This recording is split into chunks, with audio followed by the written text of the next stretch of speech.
Estamos de regreso a esta mesa de trabajo y nos acompañan el señor doctor René Ortiz y el economista Jorge Pareja, a quienes les damos la bienvenida. Muchas gracias por acompañarnos. En medio de esta disputa electoral, una primera pregunta sería, ¿el mercado petrolero, señor economista Pareja, sentirá algo de lo que nos pasa en el Ecuador o es un mercado que no tome en cuenta ni la producción ni lo que pasa en el Ecuador? Bienvenido, buenos días. Buenos días, René.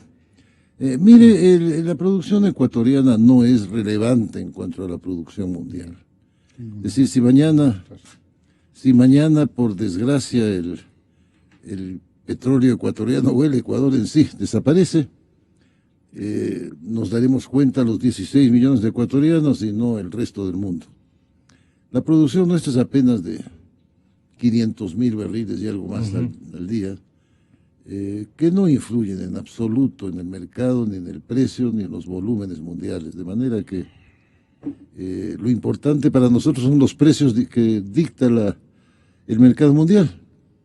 Pero el Ecuador no influye. En cuanto a estos precios, el próximo gobierno, sea quien sea proclamado, se encontrará con unos precios al alza, como en algunos casos se comienza a decir que hay una recuperación del precio. Bueno, los que dicen que hay recuperación del precio creo que pecan de una loable optimismo. Mire, el precio anoche estaba en $51 y algo más de centavos para el WTI. Y las proyecciones de precios futuros llegan más o menos dentro de un margen alrededor de más o menos $50 por barril. Ahora, el petróleo es un bien muy nervioso.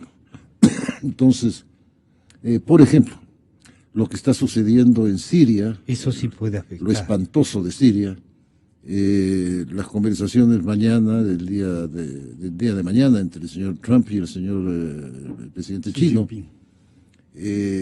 la respuesta de Rusia a las quejas de Estados Unidos acerca de Siria, que no tienen nada que ver con perforación ni con volúmenes de petróleo, pueden afectar el precio. ¿Y eso qué afectarán hacia arriba o hacia abajo? Ahí está la cosa, pueden afectar hacia arriba, 3, 4 cosas, pero hacia abajo tenemos lo siguiente. Tenemos que Mosul está al punto de caer a fuerzas de Irak, de fuerzas normales iraquíes, con lo cual se libera una cantidad de producción del norte de Irak que estaba fuera de mercado o de mercado negro. Libia está empezando a calmar su situación interna, con lo cual se suma esa producción. Irán, con el levantamiento de sanciones que el señor presidente Trump critica mucho, pero de todas maneras levantaron sanciones, está levantando su producción en la frontera con Irak. Las normas que estableció el señor Trump en contra de mucha opinión popular en Estados Unidos y de la prensa, de levantar reglas para producción del medio ambiente, etcétera, etcétera, van a aumentar la oferta de gas natural, de petróleo por fraccionamiento, de carbón inclusive. Entonces, eso al contrario produciría una baja de precios. O sea, van a haber presiones más bien para bajar el precio. Para bajar. Entonces, tiene factores que pueden subir y hay factores que pueden bajar. Entonces, tomemos la término medio, que va a seguir más o menos alrededor de 50, con excepción de casos que no se pueden prever en geopolítica, ¿no? Se puede decir. Me planteaba la idea de los 3 títulos del señor doctor, ingeniero y licenciado René Ortiz, y yo decía, los 3 los tiene, pero claro, lo de señor siempre les reconoce la ciudadanía, los otros reconoce la academia. Entonces, señor Ortiz, de la expertise que usted tiene en el campo petrolero, ¿cómo mira que recibirá el próximo gobierno? Ya vemos que entonces lo de la elección no va a influir, excepto si es que quisieran elevar la producción e invitar a otras empresas. A ver, yo creo que bienvenido, buenos días. Muchísimas gracias, buenos días, licenciado Francisco Rocha. Quiero agradecerle a usted por su invitación, muy gentil, y en particular por la posibilidad de cambiar que tuvo usted ayer. Claro, cada vez vamos a tener un poco más de dificultades de transporte, y creo que esto nos lleva probablemente a usar alternativas como solo el teléfono. Incluso, no, pero incluso los temas pueden cambiarnos, ¿no? A veces. Sí. Quiero saludar a mi distinguido amigo, mi amigo Jorge Pareja, y a su distinguida audiencia. Gracias. Yo creo que la forma de entender su pregunta, que es absolutamente pertinente, porque es pertinente porque el Estado ecuatoriano se robustece de los ingresos petroleros, y los ingresos petroleros se reflejan exclusivamente cuando se monetizan esos barriles de producción y se exportan. Ahí se plasma en ingresos. Antes, en la tierra o en el tanque, esto no tiene absolutamente ningún impacto, que digamos. Entonces, en ese contexto, las dos observaciones que hace Jorge son absolutamente pertinentes. El mercado petrolero internacional en este momento está reflejando las tesis equivocadas. Yeah. Yo quiero señalarlo así. Por ejemplo, en esta misma mesa, creo que en un par de ocasiones con usted y en otras con Gonzalo, yo manifesté que el market share, o sea, esa lucha, esa política de mercado, voy a absorber el mercado, voy a buscar mi porción de mercado, ejercida desde 2014 por Saudi Arabia, fue un gran error.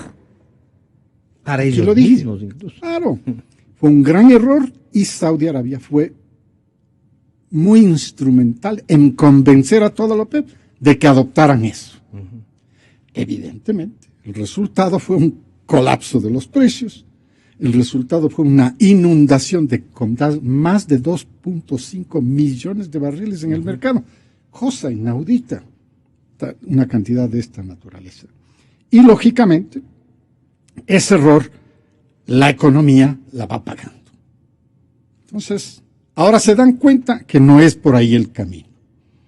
Y se dan cuenta y logran un acuerdo que arranca en 2017, como usted conoce, y ese acuerdo dice, vamos a reducir 1.200.000 barriles desde la OPEP, sí, exportable, y 600.000 desde los no OPEP liderados por Rusia, por la Federación Rusa. Y entonces resulta que esa decisión empieza a aplicarse y se convierte en un escenario de precios que se mueve completito, de 30-40 a 40-50.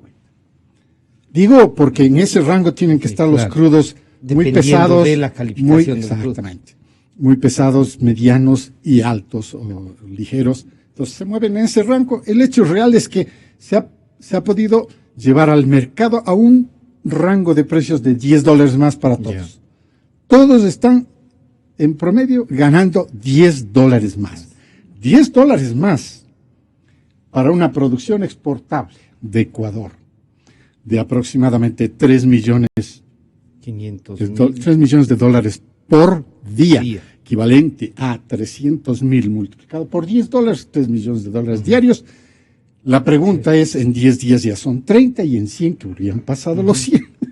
¿No es cierto? Claro. Ya hay por lo menos 300 millones adicionales.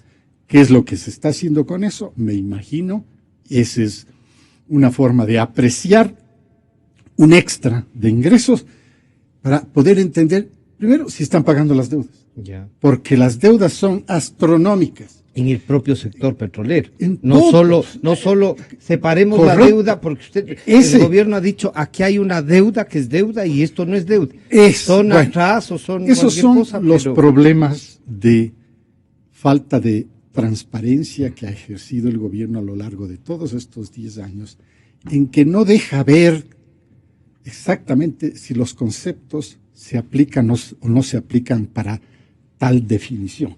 Deuda es algo que usted la contrae de cualquier manera y paga una tasa de interés por esa deuda que contrae. Y todas, pero todas. No eran créditos no reembolsables. No. Todos tienen esa misma forma de reflejar el acuerdo. El hecho es que el Ecuador hoy en día cifra tan fresca como el día de ayer, debe estar en el orden de los 51.000 millones de dólares. La deuda consolidada, diría usted. Todo, ahí están todos los conceptos. Ya, aquí no estoy escabullendo ninguno. Porque usted ya le está dando ahí casi más del 50% del PIB. Con lo cual ya estaría fuera. Mucho más, porque ya el PIB no bajó. es 100. El PIB bajó totalmente durante toda esta crisis y esta recesión. Entonces, es en ese contexto que debemos situar el problema. Digo, en 100 días 300 millones. Entonces, ¿para qué sirven 300 millones? Sirven para algo y sirven para poco. ¿Por qué? Porque 300 millones contra este volumen tan gigantesco que le estoy mostrando a usted, que es un dato tan fresco como el día de ayer, que recibí yo en una reunión, es sin 3 millones en 300,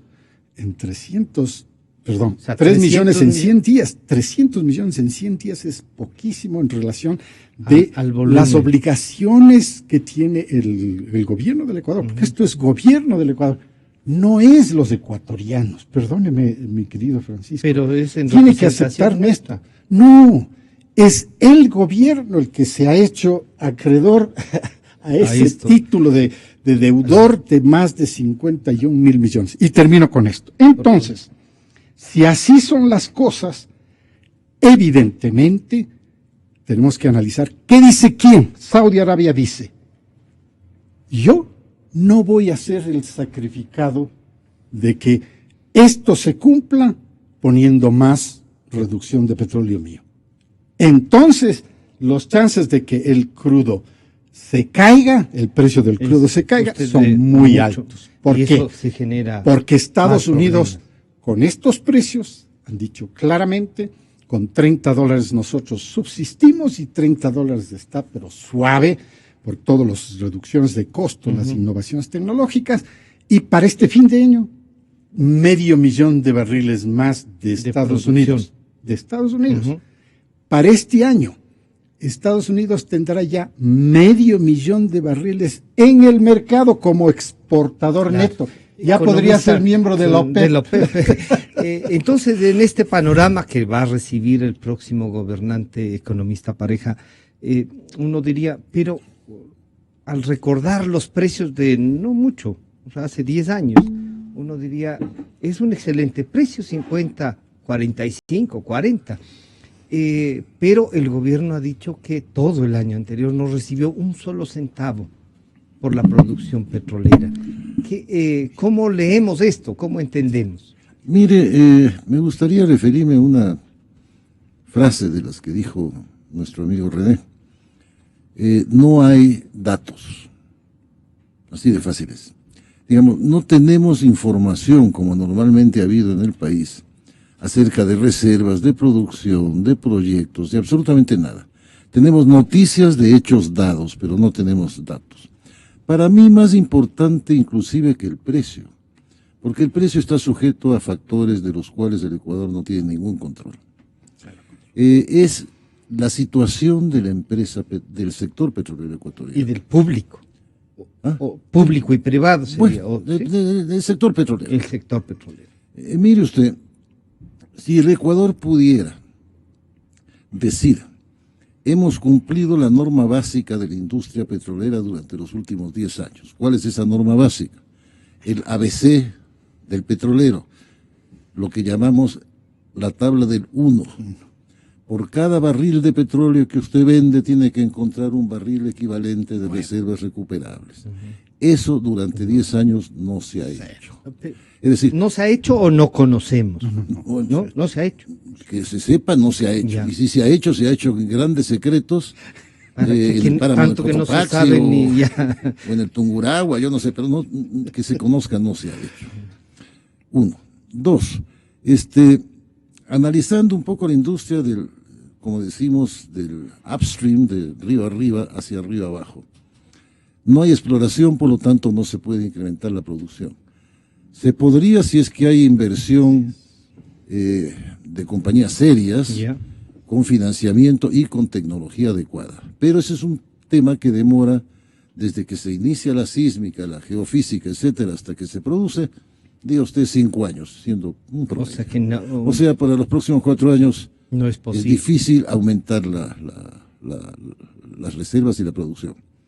Se nos dijo que el ITT, Iba a sí, bueno, el producir. ITT está desde el año 93, me parece, ahí, y siempre se lo dejó a un lado por dos razones. Una, la ambientalista, y dos, porque es un crudo de 12 a 14 grados API, con un contenido altísimo de vanadio, de plomo y de azufre, perdón, Azufre. y otros metales, y tiene un costo de producción muy alto. Y si usted mezcla, si a alguien se le ocurre la precaria idea de mezclar ese crudo en el SOTE o en el OCP, que sería más posible, baja la calidad de exportación del Perdemos crudo en los ecuatoriano y bajan los precios. Entonces, producir el ITT parecería ser una especie de, creo que los japoneses llaman seppuku, ¿no? O harakiri. Sí. No tiene sentido económico. Olvidémonos de la parte ambiental, que es muy importante. Por simple sentido común, no habría cabida al ITT. Entonces, pasemos a la segunda fase. Claro. Oleoductos no hay ningún problema. Hay dos oleoductos, están uno muy viejo, que yo me acuerdo, yo era muchacho y trabajaba en una de las dos compañías que hicieron el oleoducto, y ahí está, y Pero funciona ahí bien y tiene capacidad. El OCP funciona a baja capacidad y tiene más posibilidad de transportar. No hay problema. Llegamos a refinación y ahí es donde, aparte de la producción, me empiezo a preocupar aún más. El Ecuador tiene 174.000 barriles diarios de capacidad de refinación, que son divididos entre Esmeraldas, con 105.000 barriles más o menos, 46.000 barriles en Santa Elena y 20.000 barriles en Shushufindi. Las refinerías de Santa Elena inclusive tienen dañada la unidad Parsons, que se llama, que es un pequeño craqueo de crudo, y están trabajando simplemente como torres de destilación atmosférica, es decir, de muy poco rendimiento de productos livianos. Shushufindi también es una planta de destilación atmosférica básica, y mientras tenemos 174.000, que repito, barriles de capacidad de refinación, o sea, de oferta de productos, que parte de eso es residuo y fondo de barril, que es para asfalto, para otras cosas. En cambio, la demanda interna va creciendo 6% al 8% anual. Y en los próximos 7 años, ¿por qué 7 años? Primero es un número mágico desde Pitágoras, ¿no? Pero aparte de esos 7 años son el tiempo necesario para empezar a diseñar la ingeniería básica de una refinería. Pero hasta eso podría funcionar la del Pacífico. La del Pacífico para jugar fútbol, porque ahí lo que hay es un gran terreno aplanado por Odebrecht. Aún suponiendo aún suponiendo que hacemos el Atahualpa 2 en donde está el refinería del Pacífico, son 7 años. Ya. No puede ser menos. Mire, el equipo de refinación no es un tema para ir a Kiwi, sacar de la estantería las piezas y armarlas, ¿no? Hay que mandar a hacer, hay que hacer diseño de ingeniería, etcétera, etcétera. En 7 años, el país, bajo las condiciones actuales y el crecimiento actual de demanda, va a tener que importar sobre los 30 y algo de mil millones de dólares en productos. O sea que vamos a subir la importación de derivados. Es decir, la oferta es estática porque no tenemos más hay capacidad. la capacidad de refinar. En cambio, la demanda es creciente al 6-8% anual. Eso quiere decir que vamos a tener que importar en los próximos 6-7 años 30 y algo de millones de dólares, dependiendo del precio, ¿no? Claro. Eso es subjetivo y habría que hacer varios ejercicios, de los cuales algo recuperamos porque se vende ese producto al público a precio subsidiado y quedamos debiendo, entre comillas, quedamos en negativo, lo que importamos, con alrededor de 18.000 millones de dólares por los próximos 4 o 5 años. Entonces, eso se suma a la modesta cifra que nos dio René del endeudamiento de gobierno. ¿De dónde va a salir el dinero para satisfacer tanto el pago de la deuda como la importación de productos derivados? Y preguntémosle entonces al doctor Ortiz. Una pregunta más para abundar lo dicho por el doctor Ortiz. Me entero ayer que en Petroecuador o Petroamazonas, como son tantas las petroleras que tenemos en el país, ¿no? Ya uno pierde la cuenta de cuánta gente hay trabajando, entre comillas, por ahí, que ha habido en las bodegas de una de las dos compañías 800 millones de dólares dados de baja por tubería no usada, brocas no usadas, ya picadas y oxidadas, que tienen que utilizarlas para yo no sé qué, pues para poner... para fundirse. Es decir, esos pequeños 800 millones se sumarían no a la deuda, pero a una pérdida adicional. Es decir, el sector petrolero tal como está es un desierto desolado y no va a tener chance de ser una herramienta adicional a recuperar de ingresos al menos no. Es decir, va a ser una pesadilla para el próximo gobierno. Doctor Ortiz, este panorama, el próximo gobierno, ¿cómo lo puede replantear? Ya nos acabamos de encontrar con 800 millones más para echar tarrización. Nuevamente, perfecta su pregunta. Y le agradezco, porque nuevamente esto me permite siempre traer a colación qué es lo que está pasando en el mundo. Hace un par de semanas estuve en Houston, participando en una reunión famosa que es la CERAWeek, de la cual soy uno de los fundadores, y el señor Justin Trudeau, primer ministro de Canadá, fue el principal orador ahí, el keynote speaker ahí. Y él prácticamente a donde nos está llevando a todos los que tenemos recursos naturales con fósiles como origen, nos está llevando precisamente a ser pragmáticos. La transición es un proceso de sustitución y ampliación del universo energético.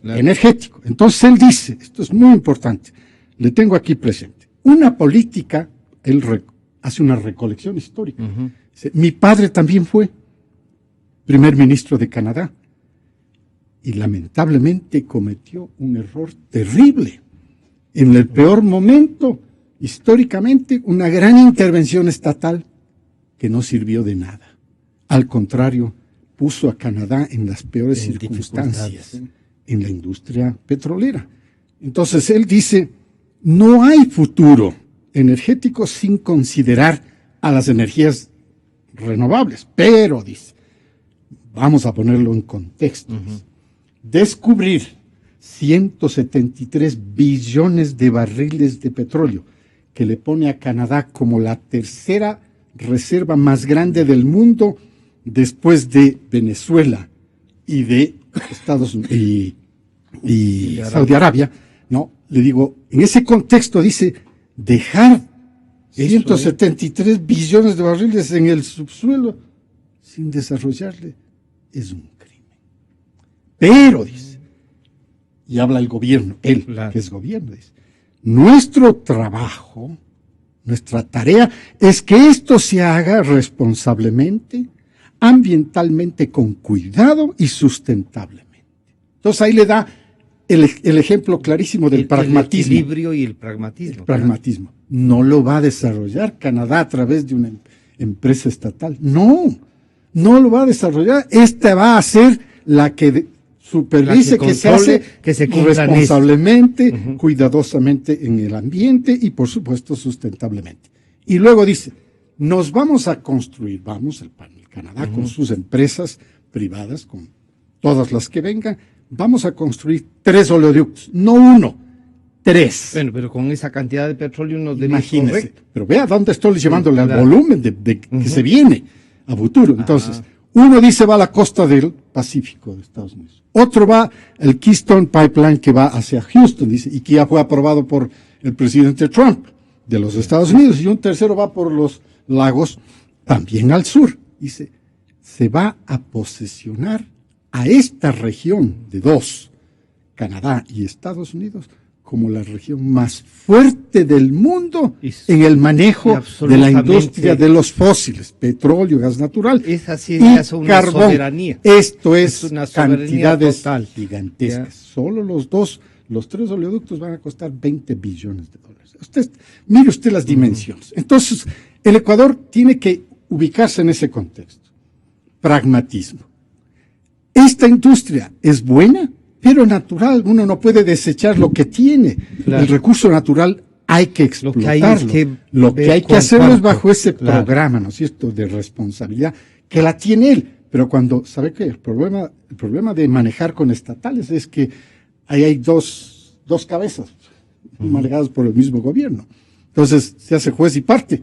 Y ese juez y parte es la que puede dificultar el llegar a hacer esto, que cumpla el gobierno, que haga una explotación, un desarrollo responsable, ambientalmente cuidadoso y sustentable. Entonces, en ese contexto, todo lo que nosotros tengamos como recursos naturales, hay que desarrollarlos.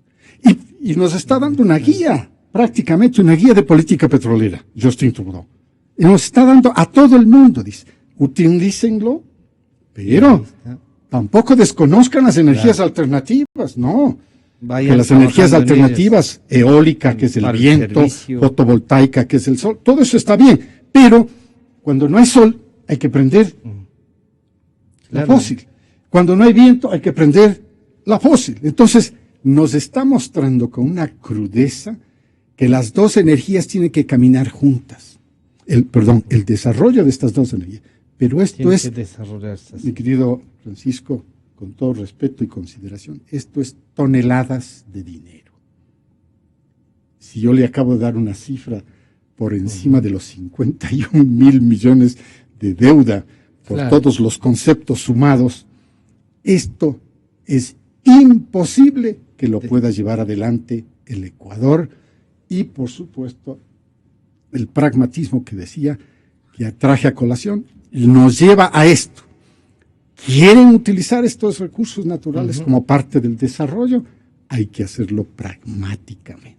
Tomando en consideración. Economista Pareja, entonces, el próximo gobierno debe plantearnos una política petrolera de incrementar, de producir, de refinar, que fue una propuesta de que se está terminando, pero que no se concretó en los 10 años. Bueno, mire usted, yo creo que lo expresado por René es real, es auténtico y es valedero y es necesario. Hay que analizar, no podemos desperdiciar recursos naturales, hay que trabajar al mismo tiempo con energías alternativas. Estamos en el cinturón de fuego del Pacífico, de manera que la geotermia es otra alternativa más, en fin, etcétera. Pero analicemos los 4 años que vienen, que son el periodo presidencial. A futuro yo creo que si el país se plantea una política energética, no petrolera, energética, sensata, pragmática, contando con inversionistas de primer orden, tanto en sentido financiero como tecnológico, el país tiene recursos para manejarse más o menos bien. Pero los próximos 4 años, es lo que me pregunto yo en este momento, todos estos planes, que son sensatos y pragmáticos y necesarios, toman tiempo. La exploración, desde el momento que hago sísmica hasta el momento en que perforo un pozo de Wildcat, que se llama, y después pozos de avanzada, hago oleoductos, etcétera, son 4 o 5 años.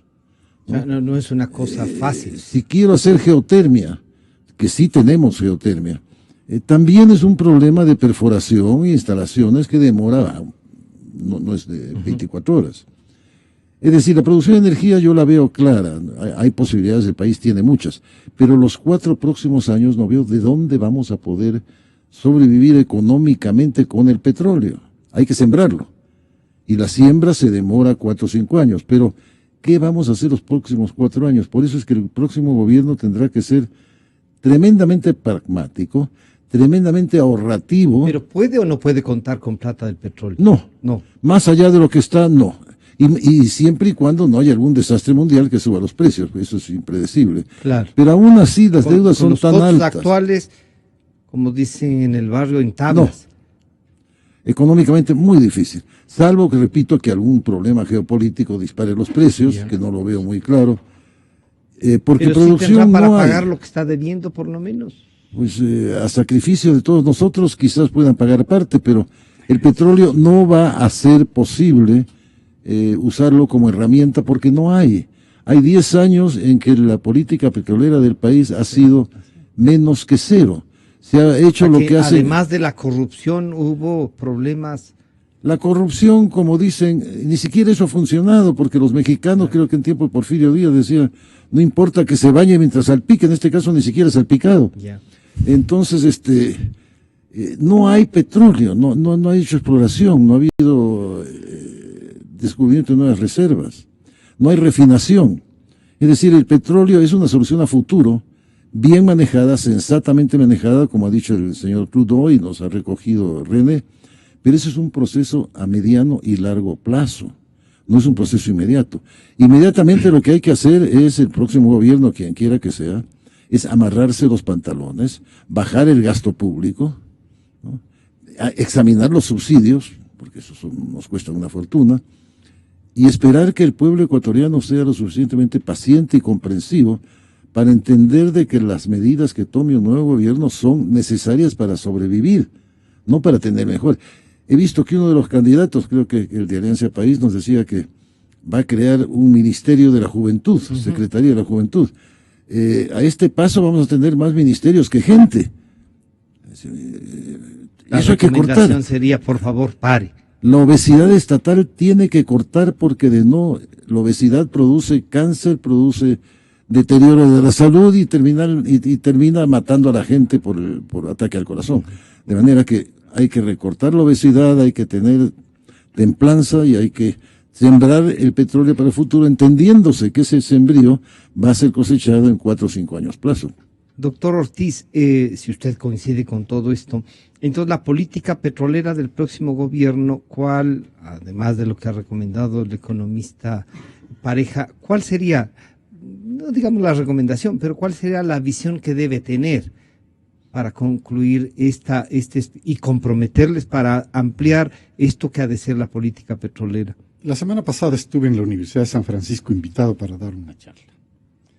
Y comencé señalando, si usted me lo permite, por favor, de la siguiente manera. La industria del petróleo y la industria energética son industrias del dinero, pero del dinero en caudales, o sea, gigantesco. Me permitió usted hacer un ejemplo de lo que van a significar las inversiones. Orden de billones. Pero quiero hacer otra más importante todavía. El campo Permian en Texas, en el sureste de Texas, se acaba de desarrollar y para diciembre estarían produciendo 500,000 de barriles. Pero lo más importante, diarios, 500,000. Solo ese campo. Pero verá, para el 2020 estaría produciendo 2 millones de barriles solo ese campo. Las grandes compañías, 3 voy a nombrar, ExxonMobil, Chevron y Shell, ya han tomado la decisión de entrar en esa área del Permian, este campo Permian en Texas, y le van a meter 19 billones de dólares en los próximos 2 años. Y le van a llevar la producción a 5 millones de barriles por día a ese campo. Es decir, estas magnitudes solo ilustran... Como veamos un porcentaje de lo que nos toca y qué podemos hacer aquí. Entonces, estos son ilustraciones de los volúmenes. Esta es una industria gigantesca. Hay que ser grandes para poder hacer esta industria. Y con mayor razón, en circunstancias como las actuales en que estamos comprimidos, restringidos, y necesitamos achicados, con crisis, con recesión, con todo, y que necesitamos una apertura de mente para atraer el capital extranjero que nos permita usufructuar de alguna manera la explotación de esos recursos naturales, el desarrollo de los recursos energéticos alternativos, que tienen que ir paralelo, pero eso definitivamente ya no lo puede hacer el Estado empresario. Ya, estamos viviendo lo que dice este famoso articulista en El País, el ocaso de las empresas estatales de América Latina. Y usted viera lo que dice este artículo, es de llorar. Es decir, todas las empresas estatales están en rojo. Esto es terrible. Sin revisar América Latina, revisamos las nuestras. Nosotros somos parte de esa colada, ¿no? Entonces, vamos a tener que ser sumamente pragmáticos para poder usufructuar algo del desarrollo todavía de la industria de los fósiles, ¿no? Y del desarrollo de las industrias de las energías renovables. Yo les quiero comprometer para en los próximos días, por favor. Sí. Para cerrar, simplemente para recordarnos a todos de que una de las bases para todo lo que plantea René, que es a mediano, repito, y largo plazo, no es inmediato, porque esa plata ojalá venga, es que hay que mejorar la imagen del Ecuador en el exterior. porque el inversionista va a ir donde tiene garantías de seguridad contractual y de largo plazo a sus inversiones. Si seguimos nosotros en una retórica contra la inversión y contra el sector privado y contra los gringos o los suecos o los daneses, lo que sea, el país no va a obtener inversiones. Esa observación que hace Jorge en este momento quiere decir, si no hacemos ese esfuerzo como país de imagen internacional, el riesgo país va a seguir siendo alto, lo cual le lleva a una situación que solo los apostadores son los que vienen. Claro. Y son gente que está apostando. Y por supuesto, lo que nos deja eso es menos ingreso. A mayor riesgo de país, menos ingreso. Y menos calidad de quien va a poder desarrollar esos recursos naturales, tanto los de fósiles como los recursos naturales, como el sol, la geotermia, etcétera. Ese es el camino, mi querido y distinguido amigo. Yo quiero agradecer al doctor René Ortiz y al economista Jorge Pareja. Ya está en nuestros estudios el doctor César Montúfar y entraremos en contacto con el candidato a la vicepresidencia, el doctor Andrés Páez. A ustedes muchísimas gracias. Enseguida volvemos a esta mesa de trabajo. Yo creo en la radio.